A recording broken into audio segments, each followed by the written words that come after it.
자, 우리 114회 전산회계 1급 실무 문제부터 보도록 하겠습니다. 자, 하나전자, 우리 전자부품 제조 도소매업 영위하는 중소기업입니다. 자, 먼저 기초정보관리 문제, 거래처 등록하는 거는 여러분들 그냥 쉽게 할 수가 있겠죠. 먼저 하나전자 들어가시고요. 예, 거래처 등록 가셔서. 자, 입력하겠습니다. 우리 일반 거래처일까요? 예, 500번으로. 자, 회사 이름은요, 한국개발. 자, 우리 사업자 등록번호 입력해주겠습니다. 동시로 들어갈 거고요. 네, 13424910004로 입력할 거고, 대표자 성명은 김한국. 자, 업태 도소매 정보통신업. 종목은 우리 소프트웨어 개발. 주소 나와 있으니까 넣어줄게요. 자, 우리 뭐는 생략하고요. 우편번호 생략하고 넣어줄게요. 경기도 성남시 분당구 판교역로 192번 길 12, 네, 삼평동. 이렇게 입력하겠습니다. 지금 일반 거래처에 들어가서 예, 동시로 다 입력했죠? 예. 더 이상 내용 없으면 사실 우리 그 사업자 등록증 안에 보시면 여기 안에 뭐가 있어야 되냐면 우편 전자세금계산 발행할 수 있는 이메일 주소 이런 거 들어가 있으면 사실 여기다 넣어주셔야 돼요. 이메일 주소 같은 것도 내용을 넣어주셔야 되는데 뭐 여기엔 그런 게 없으니까 넘어가죠. 예. 자, 넘어가겠습니다. 닫기.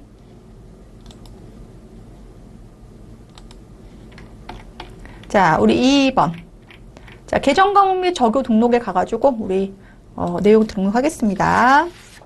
자, 우리 862번 가셔서, 사용자 설정 계정 과목에서, 우리, 누구예요? 행사 지원비라고 하는 판관비 하나 만들게요. 행사 지원비 만들어주고, 자, 우리 얘는 무슨 비예요? 경비로서 입력하겠습니다. 경비로서. 3번 선택하고,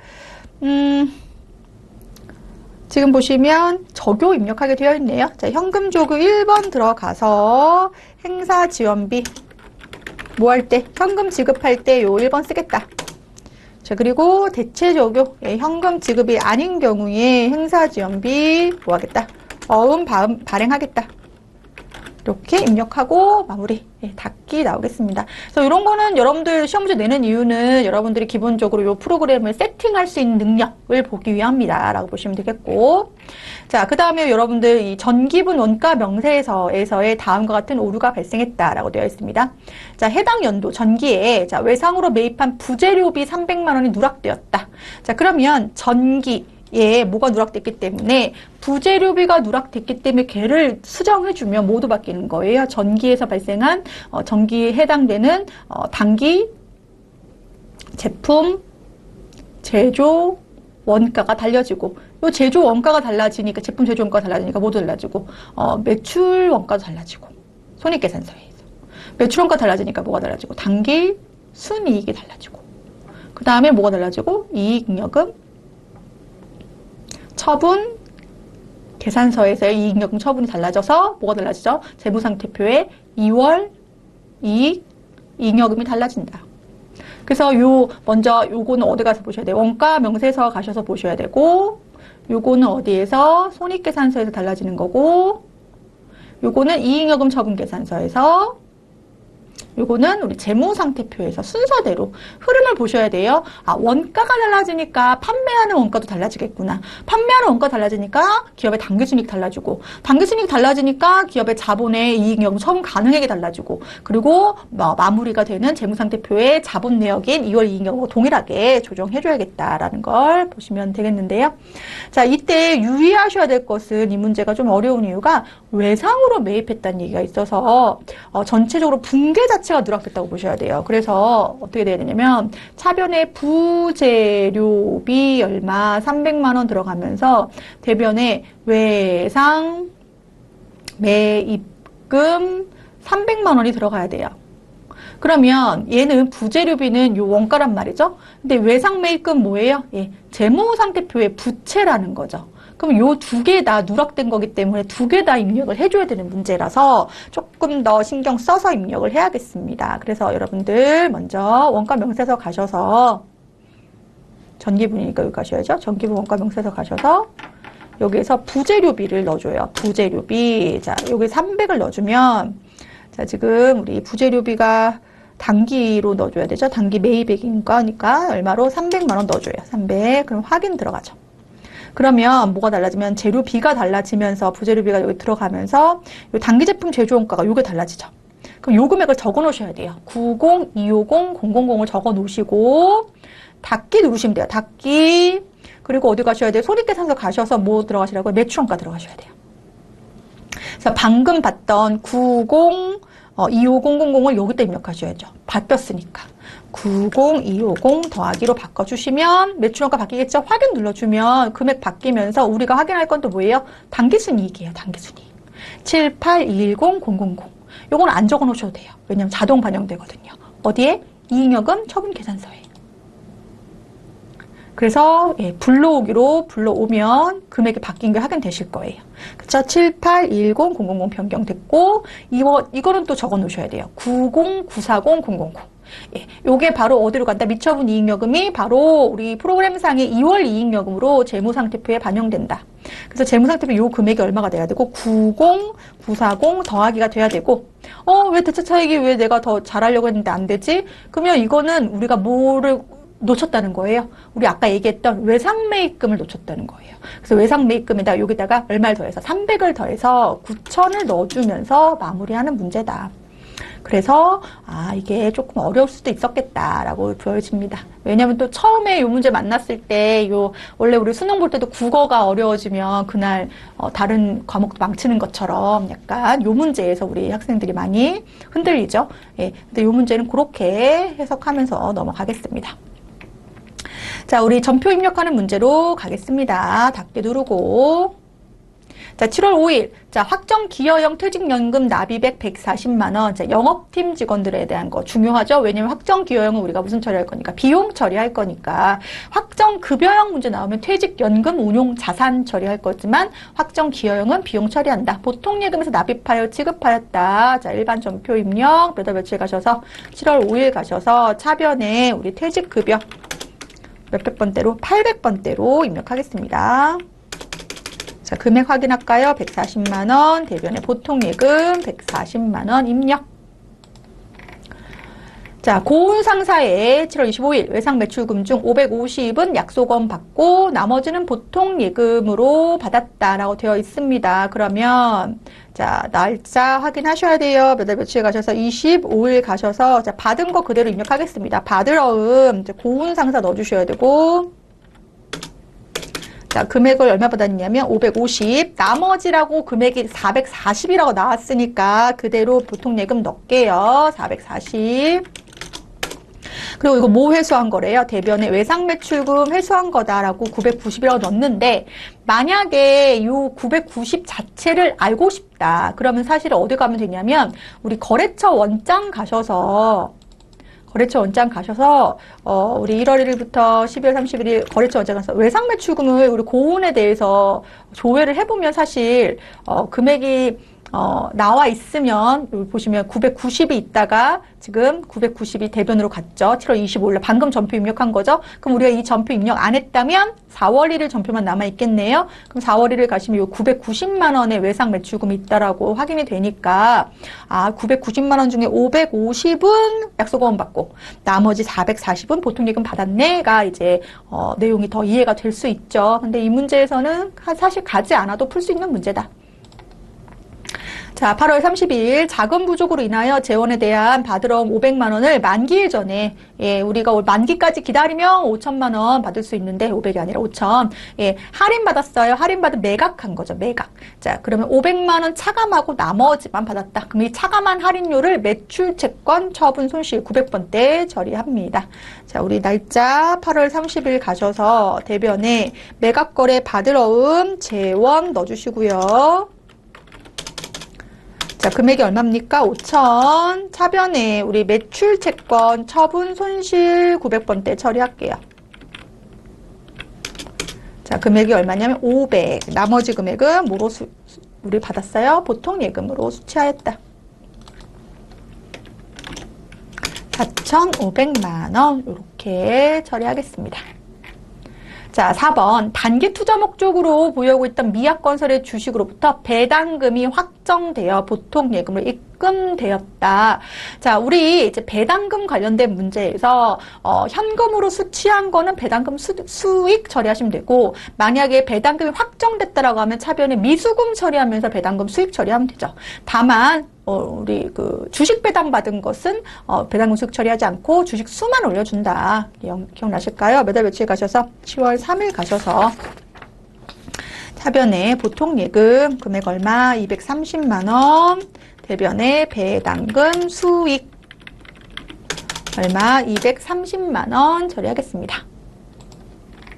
10월 31일 재무팀 김강현 팀장의 10월분 급여를 보통예금 계좌에서 2차하여 지급하였다. 자, 공제합계획은 하나의 계정 과목 예수금 처리하라는 거죠. 그럼 요 아래에 있는 문제 보고 하면 되죠. 자, 지금 급여 얼마 처리? 지금 재무팀이니까 800번대 급여 490만 원 처리하고, 자, 공제합계획은 38만 1,080원은 우리가 우리가 잠깐 나타났다가 각각의 우리가 세무서나 우리가 4대 보험 관련된 공단에 납부하게 될 것이고요. 지급 총액은 우리가 보통 예금으로 이체하겠습니다. 자, 10월 31일 가셔서 차변에 급여 800번대 급여 처리하시고요. 자, 금액 얼마입니까? 490만 원. 자, 예수금이 얼마다? 381080이다. 그래서 대변의 나머지 금액이 보통 예금으로 지급한 451만 8,920원이다. 라고 기록하게 되겠습니다. 자, 넘기셔서 12월 21일 자금 조달을 위하여 우리가 채무증권 발행했는데요. 자, 발행할 때 보시면 800만 원이 액면 금액인데 845만 원에 발행했습니다. 이거 할증 발행인데, 이러한 할증 발행이 있는 이유는 내가 액면 이자율이 말해서 뭐예요? 표시 이자율이죠. 액면 이자율, 표시 이자율은 내가 무슨 이자율이에요? 약속한 이자율. 근데 시장에서 기대하는 이자율이 뭐라 그랬죠? 유효 이자율이라고 했죠. 그럼 예를 들어서 내가 약속한 이자율은 10%인데 유효 이자율이 예를 들어서 8%예요. 그러면 내 이자율이 훨씬 약속한 이자율이 크죠. 그런데 우리는 발행할 때 유효 이자율법으로 발행하거든요. 그래서 이 경우에는 무슨 발행하는 거죠? 할증 발행하는 거죠. 할증 발행. 자, 반대의 경우에는 할인 발행하죠. 유효 이자율이 더 클 경우에는. 자, 12월 21일 가셔서 자, 대변의 사채 액면 금액은 항상 동일합니다. 동일해요. 자본금처럼. 얼마예요? 800만 원짜리 액면 금액 넣어주셔야 되고, 자, 유입된 금액이 당좌예금으로 들어왔네요. 당좌예금으로 체크하시고, 자, 금액이 얼마입니까? 845만 원. 자, 차액이 지금 대변에 발생했는데, 대변에 발생한 요 금액은 사채를 평가하는 계정인데 플러스로 평가하는 계정이에요. 부채를 증가시키는 할증 발행 차금이다. 45만 원. 그래서 실질적으로 좀 부채가 얼마로 계산되어 있는 거랑 마찬가지예요. 845만 원이랑 계산되어 있는 게 마찬가지다. 사채 할인 발행 차금은 사채를 차감하는 평가 계정이라면, 사채 할증 발행 차금은 사채를 증가시키는 평가 계정이다라고 기억하겠습니다.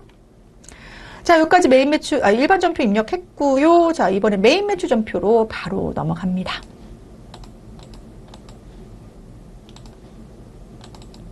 자, 우리 날짜 7월 20일 보시고요. 자, 내용 보겠습니다.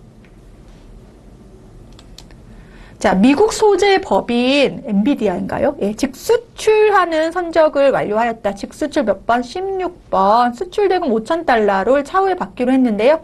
예, 수출 계약은 언제 체결했지만 7월 1일이지만 일자별 기준 환율은 지금 아래와 같다라고 되어 있습니다. 자, 그러면 먼저 우리가 해당 금액에 대해서 얘기를 할 때 날짜를 보시면 요 날 뭐 했다는 거예요? 선적했다는 거예요. 그럼 수출할 때에 우리가 그 인도 기준이 뭐예요? 선적일이기 때문에 얼마로 보셔야 되냐면 요 1,200원으로 보는 게 맞다. 그래서 1,200원 곱하기 5,000달러 하면 그게 얼마가 됩니까? 600만 원 되겠죠. 600만 원. 그래서 요 선적일 기준으로 입력하는 거 그걸 좀 체크하고 입력하겠습니다. 7월 20일.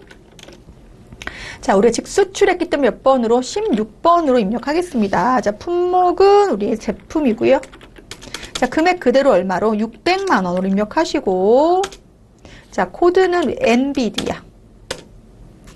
자, 넣으시고 영세율 구분 가서 직수출 선택하겠습니다. 확인 눌러주시고 수출신고 번호 생략하고, 자, 분계에서는 나중에 받기로 한 외상거래다라고 해서 2번 넣어주시면 되겠습니다. 2번. 자, 넘어가서 7월 23일 당사가 소유하던 토지를 돌상상회에 자, 매각하기로 계약하면서 여러분 보시면 계산서 발급했다고 되어 있잖아요. 뭐가 빠져 있습니까? 세금이 빠져 있습니다. 세금 계산서가 아니고 계산서 발행했다는 것은 과세가 아니고 뭐란 뜻? 면세라고 하는 거예요. 토지의 매매는 면세이다. 따라서 대금 중에 3천만 원은 계약 당일 보통예금 계좌로 입금받았고 나머지는 다음 달에 받기로 약정하였다. 그러면 지금 보시면 취득원가 토지의 6,200만 원은 대변으로 뭐 하시면서 감소시키면서 받기로 한 6,500만 원은 넣어줘야 되는 건데, 이때 3천만 원은 보통예금, 나머지는 미수금 계정으로. 왜냐하면 이건 상거래가 아니니까. 그럼 요거하고 요거 하면 6,500과 6,200만 원의 비교인데, 이때 300만 원이 대변에 플러스 계정으로 발생했다는 것은 이익이 났구나라고 기록을 하는 거죠. 그래서 7월 23일 매입 매수전표 계산서 발행했으니까 가셔서 13번 면세로 가셔야죠. 우리 13번 면세로 계산서 발행했으니까 가셔서 토지의 매각이고, 자, 금액은 우리가 판매한 금액 그대로 넣어주시면 돼요. 얼마? 6,500만 원 넣어주시고, 거래처가 어딥니까? 돌상. 자, 전자 계산서니까 넣어주고 혼합으로 들어가서 대변을 제품 매출한 게 아니라 토지를 매각했는데 토지의 장부 금액이 얼마였습니까? 6,200만 원이었고, 차변에 보통예금으로 받은 금액이 3,000. 나머지는 언제 받기로 했다? 나중에 받기로 한 외상 매출금 아닌 미수금 얼마? 3,500만 원. 그럼 차액이 대변에 발생했는데 대변에 발생한 요 플러스 금액만큼 유형자산 처분 이익 처리하면 된다. 300만 원 이렇게 분개하고 마무리하겠습니다. 자, 넘어가셔서 이번에는 자, 영업팀에서 회사 제품을 뭐 하기 위해서 홍보하기 위해서 광고닷컴에서 홍보용 수첩, 이 광고 선전비겠죠? 현대카드로 결제하였다라고 되어 있습니다. 지금 보시면 현대카드 440만 원 결제했는데요. 이 중에 부가세 매입세액 40만 원 있고요. 요거에 대해서 우리는 57번 카드 과세 매입으로 기록을 하겠습니다. 8월 10일 가셔서 자, 57번 카가 광고 선전비. 자, 금액에서 공급 대가로 440만 원 넣어주시고요. 예, 홍보용 수첩, 거래처는 우리가 어디로 넣어주셔야 되냐면 광고닷컴으로 넣어주셔야 돼요. 광고닷컴. 자, 그리고 신용카드사가 어디예요? 현대카드인 거죠. 확인 눌러주고 카드로 4번 눌러주면 예, 미지급금 뜨고요. 여기다 우리 뭐로 수정하십니까? 광고 선전비로 800번대로 수정하면 되겠습니다. 자, 우리 넘어가겠습니다. 자, 이번에는 8월 17일 자, 제품 생산에 필요한 원재료 구입했습니다. 그리고 세금에서 발급 받았네요. 전자로. 이거 몇 번이에요? 51번 과세. 자, 지금 보시면 K312번 밸브라고 하는 걸 8월 17일 날 수량 단가 나와 있고요. 자, 아래 보시면 일부는 뭐 받았고 어음 받았고 나머지는 뭐예요? 외상이니까 이건 받을 어음 아니죠. 우리 매입한 거죠. 그러니까 지급 어음, 그쵸? 그리고 이거 뭐예요? 외상 매입금으로 처리해야죠. 외상 매입금. 자, 그러면 요 내용 그대로 고철 상사와 관련된 내용으로 입력하겠습니다. 자, 날짜 몇 월 며칠입니까? 8월 17일. 그리고 매입이니까 51번 과세이고요. 품명 뭐 원재료로 넣을게요. 원재료. 수량 단가 나와 있으니까 넣어줄게요. 200개 6만 원 넣어주시고, 거래처는 고철 상사. 전자이고요. 우리 혼합으로 가야 돼요. 그쵸? 일부는 뭐고 어음이고 일부는 뭐니까 외상 매입금이니까. 그래서 지급어음이 얼마였냐면 500만 원. 나머지 금액에 대해서는 외상 매입금 820만 원 처리. 그래서 우리가 매입했냐 매출했냐에 따라서 동일한 세금 계산서라고 할지라도 그 어음의 개념이 받을 어음이 될 수도 있고 지급어음이 될 수도 있고 외상 매출금이 될 수도 있고 외상 매입금이 될 수도 있다. 기억하시면서 넘어가겠습니다. 자, 이번에는 8월 28일. 자, 와마트, 주식회사 와마트에서 업무용으로 사용하는 냉장고를 550만원에 현금 구입하고, 자, 매입한 현금 과세 매입이죠. 현금 영수증 과세 매입. 자, 자산으로 처리하라고 했으니까 냉장고 사면서 자산 처리하라고 했으니까 비품 처리하면 되겠습니다. 자, 날짜 8월 28일 가셔서 자, 우리 현금 매입, 현금 과세 매입을 여기 보시면 61번 보이시죠? 61번으로 가셔서, 자, 냉장고. 자, 수량 단가 없고, 여기다 공급 대가 550만원 그대로 넣으시면 구분되고요. 와마트. 자, 현금 거래로 입력하겠습니다. 그리고 얘를 뭐로 바꾸셔야 돼요? 비품으로 수정합니다. 우리 비품 넘어갑니다.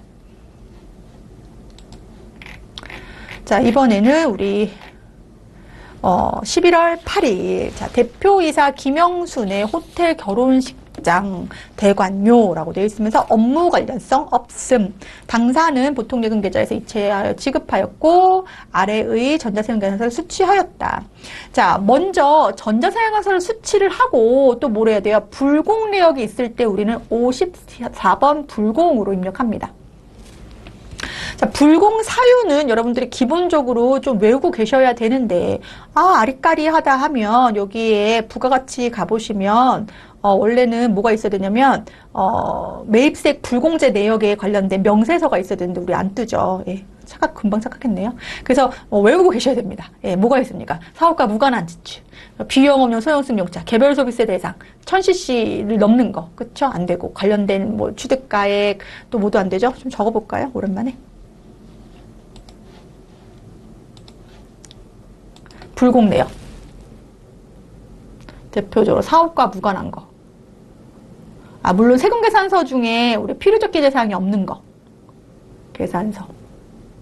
부실기재. 그리고 여기서 부실기재라고 하는 거는 뭐가 중요한 사항이죠? 요 공급자의 요거. 공급받는 자는 뭐만? 등록번호만. 그리고 작성일자 요거. 요게 이제 필요적 기재사항이죠. 나머지는 임의적 기재사항. 또 면세사업에 사용하는 거. 매입해가지고 면세사업에 사용하는 거. 또 토지의 자본적 지출. 기업 업무 추진비. 그리고 또 뭐 있죠? 예, 비용 없는 소형승용차. 이게 이제 개별 소비세 대상. 승용차 관련. 이거는 다 불공 사유예요. 그 대신에 그 전에 뭘 받아야 돼요? 반드시 세금계산서 받아야 되죠. 만약에 세금계산서 안 받고 이런 불공 사유면, 신용카드 받고 불공 사유면 그때 일반 전표에 입력한다라고 우리 얘기했습니다. 자, 그래서 우리 거래처 우리 김영순으로 입력하라고 되어 있는데 얘는 이제 가지급금으로 대표자 대여금 처리를 하겠죠. 자, 11월 며칠 가셔서 8일 가셔서 자, 불공 사유로 해당되겠습니다. 자, 우리 김영순 대관료 이렇게 넣을까요? 자, 금액은 얼마냐면 2,500만 원. 2,500만 원. 네. 거래처는 어디입니까? 우리 대박호텔.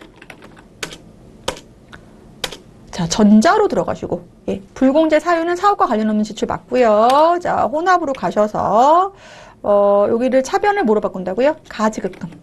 그 대신에 반드시 거래처를 김영순으로 바꿔줘야겠습니다. 그리고 대변에 요금에 뭐로 지급했나요? 보통예금에서 지급했다고 나와 있으니까 2,750만 원 보통예금으로 처리하겠습니다. 자, 정리하고요. 자, 그 다음에 우리 수정하는 문제, 전표 수정하는 문제 나왔네요. 자, 11월 12일 날 호우꽃집에서 영업부 사무실에 BTR 목적으로 구입한 공기정화 식물이 있대요. 예.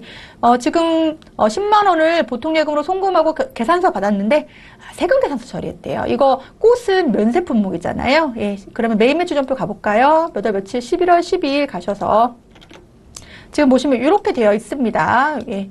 이렇게 되어 있고 지금 분계 보면 소모품 비처리되어 있어요. 네, 그리고 보통 예금으로 지급한 걸로 되어 있어요. 이거 확인해 보시고 얘를 뭐로 바꿔야 돼요? 과세 매입이 아닌 면세 매입 53번으로 바꿔야 되고요. 얘도 지금 원재료가 아니라 뭐로 바꿔야 돼요? 소모품비로 바꿔야 돼요. 소모품비 몇백 번대로 800번대로 바꾸시고 대변에 금액도 10만 원으로 바꿔줘야 돼요. 그렇죠? 예. 자동으로 안 뜨네요. 10만 원 바꿔주시고 대변에 뭐로 바꿔야 돼요? 보통 예금으로 수정.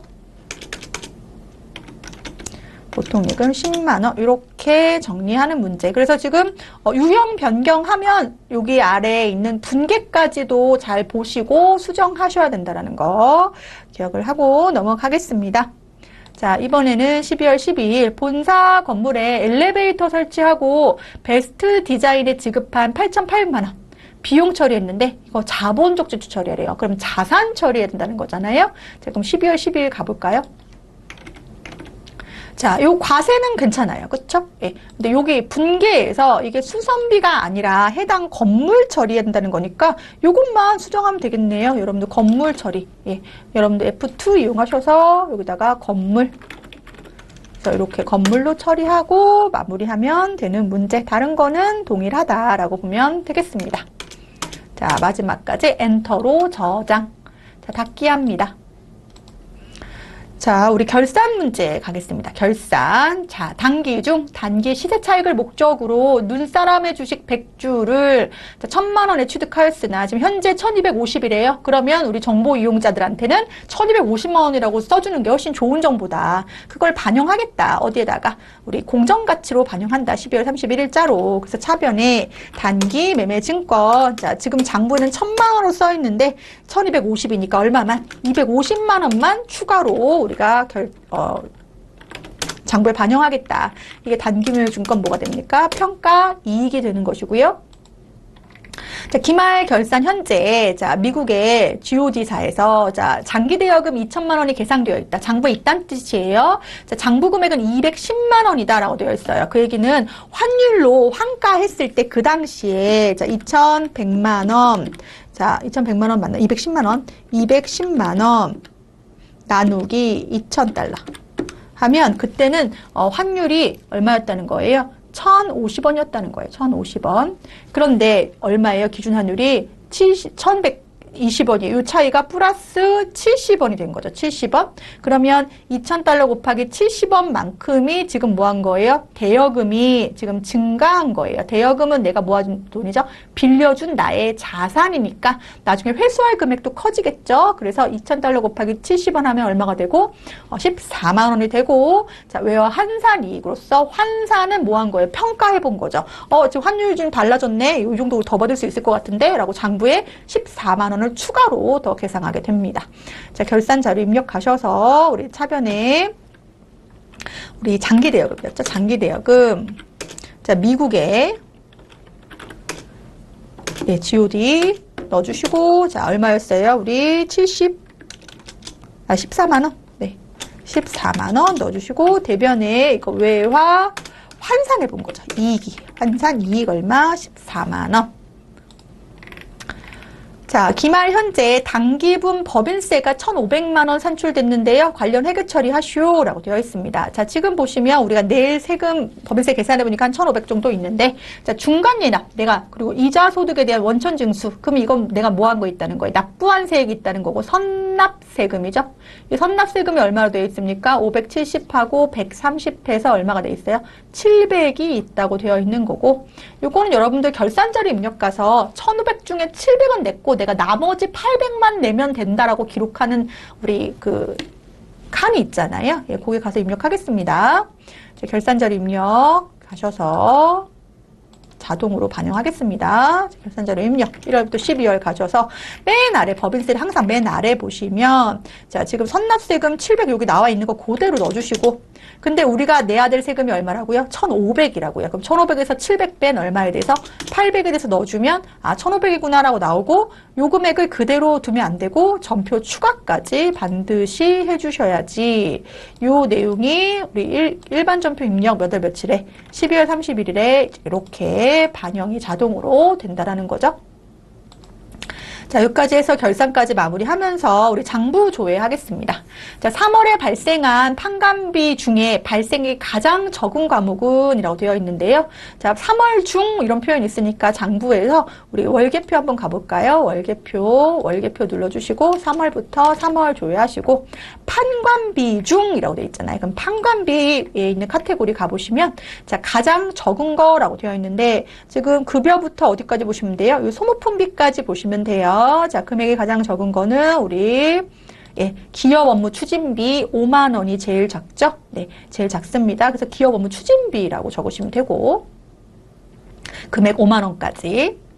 자, 2024년 2월 말 현재 미수금과 미지급금의 차익은 얼마인가라고 되어 있는데 2월 말 이거는 뭐 다른 장부 여러 군데 보셔도 되는데 우리 재무상태표에서의 자산 잔액, 그러니까 그 재무상태표는 자산 부채 자본의 잔액을 보여준다는 거예요. 그래서 2월을 이렇게 조회하시면 자, 지금 뭐하고 뭐의 잔액을 본다 그랬죠? 우리 미수금하고 미지급금의 잔액이었나요? 네. 그럼 미수금은 우리 여기 있죠. 요 금액을 적으시면 돼요. 2,253만 원 적으시고. 자, 미지급금은 아래에 부채 있죠. 여기에 얼마? 1,680만 원. 그러면 요 차액이 얼마가 되죠? 예, 차액이, 금액이 573만 원. 이렇게 되나요? 573만 원. 이렇게 되고. 재무상태표 말고 합잔도 한번 들어가 볼까요? 합잔에서도 우리 미수금 금액이 얼마입니까? 2,253만 원. 그리고 미지급금이 얼마입니까? 1,680만 원이에요. 그래서 반드시 재무상태표를 들어가라는 것은 아니고요. 여러분들이 이제 조회하실 때 가장 이제 대표적으로 들어갈 수 있는 데를 이제 답안에서 제시하는 거고, 여러분들이 이 문제에서는 합잔에서 들어가도 상관이 없다. 대신에 2월로 조회하셔야 된다. 자, 요거. 자, 2024년 확정신고 우리 이거 알고 있어요. 1기 확정신고 4월부터 6월에 공제받지 못할 매입세. 우리 어디 들어가면 되니까? 부가세 신고서 들어가셔서 4월 1일부터 6월 30일 조회하시고요. 자, 공제받지 못할 세액을 자세히 보면 보여요. 여기 보이시죠? 그래서 지금 요거는 말 그대로 우리 아까 봤던 불공들이 10번에 포함이 됐다가 안 해줄 거야 하고 빼주는 게 16번이라고 보시면 되겠습니다. 아까 뭐였죠? 세금계산서 부실기재한 거, 그리고 토지의 자본적 지출, 면세사업과 관련된 거, 사업과 무관한 지출, 기업 업무 추진비, 그리고 개별소비세 대상 차량 관련된 거. 그러면 지금 문제 자체가 뭐기 때문에 세액을 물어보는 거기 때문에 공 하나도 중요하죠. 3,060만 원 쓰시면 안 되고 얼마로? 306만 원으로 적어주셔야겠습니다. 306만 원. 자, 여기까지 해서 우리가 실무 문제 했고요. 예, 이어서 이론 문제도 같이 보면서 우리 내용 정리하겠습니다. 자, 이론 가셔서 보겠습니다. 자, 1번. 다음 우리 거래 중 거래 요소의 결합 관계. 이거 우리 사실 분계 공부할 때 제일 먼저 공부하는 거예요. 우리 뭐 공부하죠? 우리 차변, 대변, 우리가 뭐 한다? 복식부기 한다. 라고 하면서 이거 되게 중요한 거예요, 여러분. 자산이 부채하고 자본은 뭐하다? 서로 합계 같다. 증가 이렇게 기억하시고, 자, 그 대신에 자산이 뭐하면 감소하면 대변, 부채가 감소하면 차변, 자본이 감소하면 차변, 자, 비용하고 수익 계정은 손익 계정으로서 차변, 대변이 각각 발생한다. 이 거래의 8요소. 자, 지금 결합관계에 대해서 다 바르게 표시한 것은 이라고 되어 있는데, 자, 외상매출금을 보통 예금으로 수령하다. 그러면 외상매출금이라는 자산은 이제 더 이상 못 받는 거니까 감소하는 거죠. 감소하는 거고, 보통 예금은 생겼으니까 증가하는 거 맞고. 자, 2번. 기계장치를 구입하고 구입대금 미지급했어요. 그럼 기계장치라는 자산은 증가했고 아직 안 준 돈이 생겼죠. 부채도 증가하죠. 올바른 건 2번이죠. 자, 보유 중인 건물을 임대하여 임대료의 보통예금 수령하였다. 그럼 보통예금이라는 자산은 증가했고 임대료라는 수익도 발생했죠. 그렇죠? 그리고 4번. 자, 장기차입금에 대한 이자. 그러면 이자 비용이 발생했죠. 이자 비용이 발생했고 보통예금이라는 자산도 감소했죠. 그래서 답은 여기서 몇 번? 2번. 다음 중 재고자산이 아닌 것은, 재고자산은 판매를 목적으로 보유하거나 아니면 제조 과정에 필요한 것들을 우리가 재고자산이라고 하는데요. 자, 그러면 1번. 약국에서 의약품하고, 의약품 왜 가지고 있습니까? 판매하려고 가지고 있잖아요. 그럼 재고자산 맞고. 제조업 공장에 생산한 완제품. 제조업 공장에서 왜 가지고 있습니까? 완제품을? 판매하려고. 그렇죠? 자, 부동산 매매업을 주업으로 하는 판매 목적의 토지래요. 그럼 설명되어 있네요. 재고자산 맞고. 병원 사업장 소재지의 토지. 이건 사용 목적. 토지나 건물이 사용 목적이면 무슨 자산? 유형 자산. 투자 목적이면 뭐예요? 투자 부동산, 투자 자산이죠. 그리고 지금 판매 목적이면 토지도 재고 자산이 될 수가 있는 것이다. 그래서 옳지 않은 것은 몇 번? 4번. 자, 3번. 자, 주식회사 한국이 신규 취득한 기계장치 관련 자료이다. 아래의 기계장치를 연수합계법으로 감가상각할 경우에 현재 그 장부 금액은 얼마인가? 라고 되어 있는데요. 자, 취득 원가도 취득이 중요하죠. 우리 특히 연수합계법이나 정률법 계산할 땐 취득일이 중요한 이유가 있는데 왜냐하면 자, 지금 만약에 3년도에 취득했다. 그럼 문제 값이 달라져요. 그쵸? 근데 요때 취득했는데 만약에 요때 취득했다고 하면 요번 연도에는 어떻게 회계 처리해야 되냐면 우리 내용연수 합계법이니까 진짜 내용연수를 합계해야 돼요. 5년을. 1 더하기 2 더하기 3 더하기 4 더하기 5 이렇게 해주고 자, 첫째 연도에는 5만큼만 삼각해주고 두 번째 연도에는 만약에 요게 첫째 연도고 두 번째 연도라고 하면 두 번째 연도는 얼마큼만. 이 전체는 똑같아요. 15분의 4만큼만. 점점 줄어들어요. 그러니까 몇 년도에 취득했는지를 잘 보셔야 되는데 해당 문제에서는 올해 취득했다고 했으니까 요거 비율 그대로 정률로 삼으면 되죠. 그래서 15분의 얼마만큼? 5만큼. 자, 취득가액 마이너스 잔존금액 동일합니다. 그건 정액법하고 동일하죠. 그래서 얼마에 대해서? 270만 원에 대해서 곱하기 15분의 5 하셔야 돼요. 두 번째 연도면 15분의 3. 세 번째 4, 세 번째 연도는 15분의 3 이런 식으로. 그래서 지금 보시면 300만 원, 30만 원, 270만 원에 대한 15분의 5, 그래서 90만 원이 답이죠. 그래서 답은 장부 금액 물어보는 거니까 300에서 얼마 뺀 거? 90만 원 뺀 거. 장부 금액의 의미 아시죠? 취득가액에서 취득가액에 대한 평가 계정인 감가상각 누계액을 뺀 금액이죠. 자, 그래서 설명을 또 드릴게요. 자, 이렇게 되는 거죠. 차변에 그래서 지금 계산한 게 얼마가 되죠? 감가상각 얼마? 90. 대변에 감가상각 누계액 얼마가 되죠? 90. 근데 물어보는 건 장부금액 물어봤단 말이에요. 그럼 취득가액에서 요걸 빼줘야죠. 감가상각 누계액을 뺀 얼마? 210만 원이다. 답은 몇 번? 2번.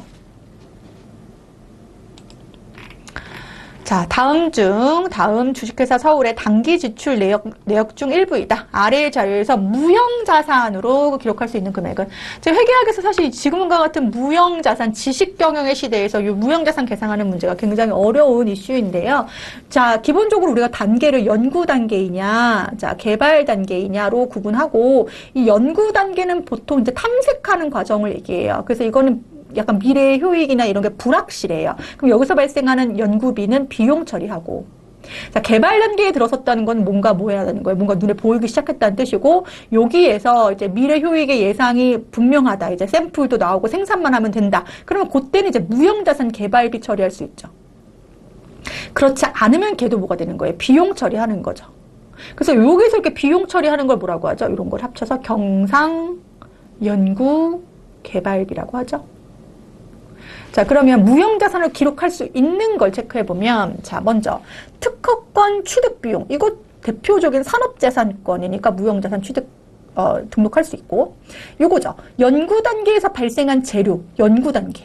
예, 이거는 비용 처리한다는 거죠. 그리고 상표권 구입비용. 이것도 당연히 대표적인 우리 산업재산권에 해당된다라고 볼 수가 있겠습니다. 자, 이렇게 외부에서 구입할 수 있는 금액은 계산하기가 쉽죠. 근데 이제 연구 개발을 이제 내부에서 실시할 경우에는 그걸 이제 명확하게 구분하기가 쉽지가 않겠네요. 그렇죠? 예, 어쨌든 여기서는 3천만 원 더하기 2,200 해서 얼마가 5,200만 원이 우리 무형자산 금액이다. 자, 5번. 다음 중 매도관한 증권에 대한 설명으로 옳지 않은 거. 매도관한 증권은 우리 단기 매매 증권, 즉 단기에 매각할 의도가 없고 그리고 만기까지 보유할 의사가 없는 채권과 뭘 얘기하는 거죠? 주식을 얘기하는 거고요. 얘는 보통은 장기 투자의 개념으로 보는 거죠. 그래서 그렇죠?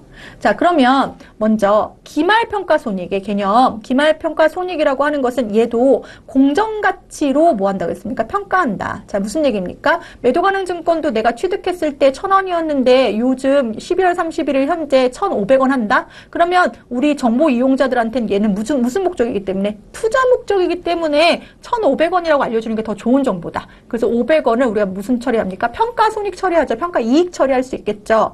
그런데 얘는 실현 실현된 게 아니잖아요. 실현될 가능성이 언제 있을지도 아직 불확실해요. 왜냐하면 단기 매매 증권처럼 금방 처분할 것이 아니기 때문에, 그렇기 때문에 이 경우에는 미실현 손익에 대해서는 기타 포괄 손익이라고 하는 우리가 자본 계정으로 우리가 계속 이월시키다가 나중에 진짜 처분해서 실현될 때 그때 인식한다고 했습니다. 이거 옳고요. 2번.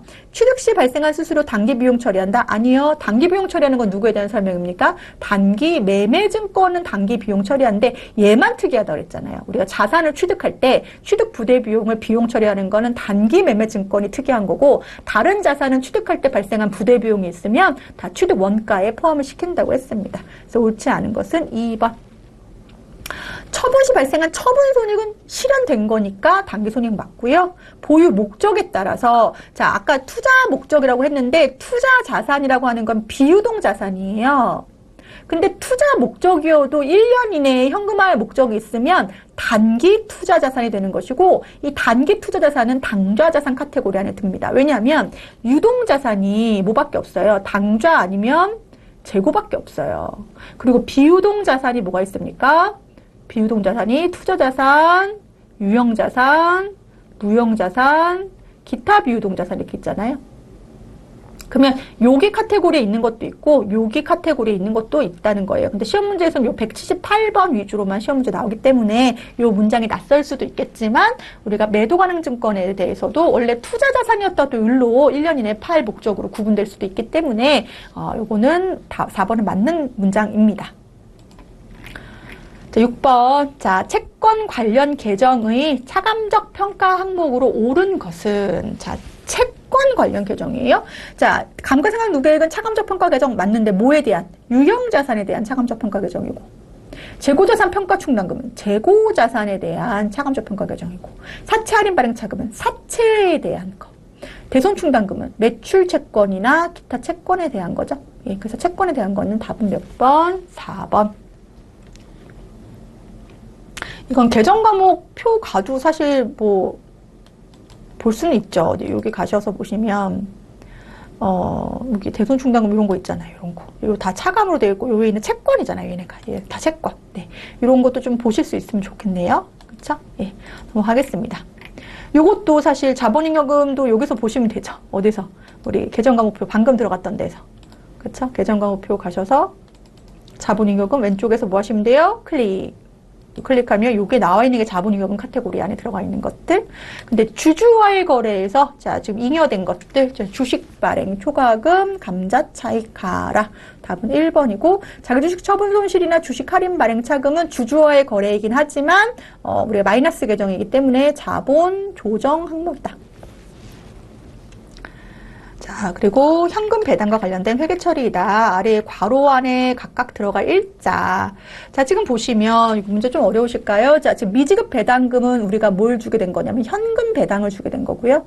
이익준비금은 현금 배당을 주는 금액에 대해서 법정 적립금으로 우리가 설정을 하게 되는 거예요. 최소 몇 프로? 10%. 자본금의 몇 프로가 될 때까지? 50%가 될 때까지. 얘 뭐한 문제예요? 이익여금을 처분해요. 자, 이익여금 왜 처분합니까? 기업이 열심히 돈 벌어요. 1월 1일부터 12월 31일까지. 그럼 요때 뭐가 발생하죠? 당기순이익이 생기고, 요 당기순이익을 어떻게 써야 되지? 하고 이제 모여서 허락받는 날이 바로 뭐예요? 주주총회예요.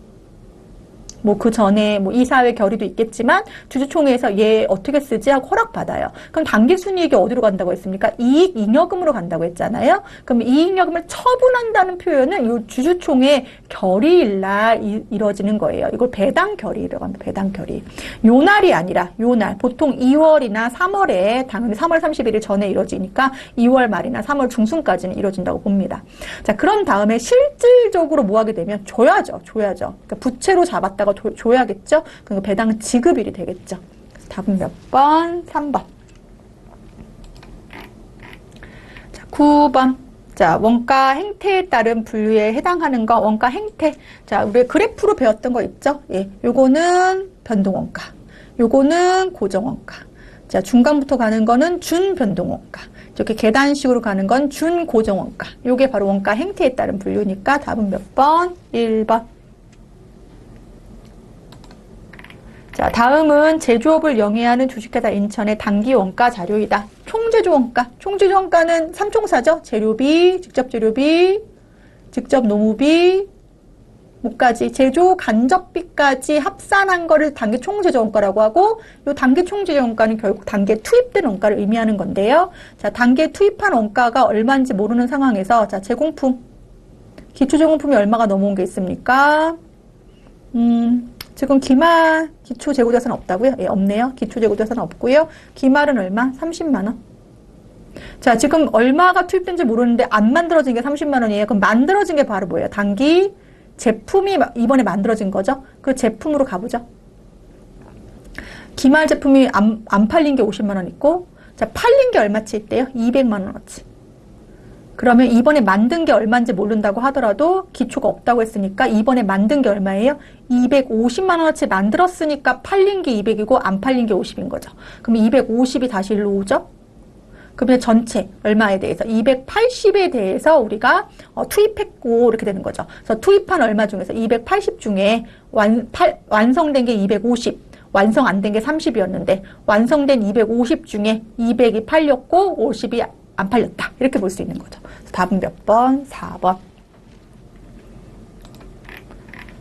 11번 평균법의 종합원가 계산 채택하고 있는 물량 흐름이 다음과 같다. 공정 초기에 재료비는 투입되고 네, 그리고 가공원가는 공정 전반에 걸쳐서 균등하게 발생한다. 자, 아래의 자료를 이용하여 재료 원가 완성품 환산량은 얼마인가? 재료 원가만 구하면 되나 봐요. 자, 그러면 평균법이니까 기초조공품 완성도 필요 없죠. 무슨 법은? 평균법은.